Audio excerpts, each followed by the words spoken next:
Jay Powell does talk about the U.S. economy in his remarks, but he doesn't really say anything new. So make of this what you will. Powell says that over the course of a long recovery, the U.S. economy has strengthened substantially, and with solid household and business confidence, healthy levels of job creation, rising incomes, and fiscal stimulus arriving, there is good reason to expect this strong performance will continue, which raises a conundrum for the Fed, Powell says. Do you move aggressively to head off inflation and risk setting the economy back, or do you move too slowly and let the economy overheat?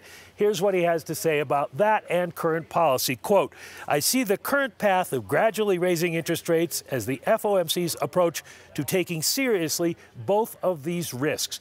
They are going to be inflation dependent, he says, and this is the key line for those of you on trading desks.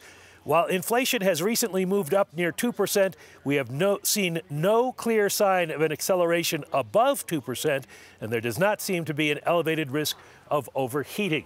So Powell says basically the economy is strong and inflation is rising about where the Fed wants it to be. And so they are on the same rate path, is the conclusion one would draw. Much of the rest of the speech, a history of how the Fed deals with uncertainty in the economy right now. He goes back to the great inflation of the 60s and 70s, talks about how the Fed was mistaken about inflation dynamics then, and he talks about the great moderation of the 1990s and how the Fed was able to control inflation but didn't realize that by keeping rates too low for too long, that could be a problem. So Jay Powell talking about the economy, but at this point it doesn't look like any change in Fed policy.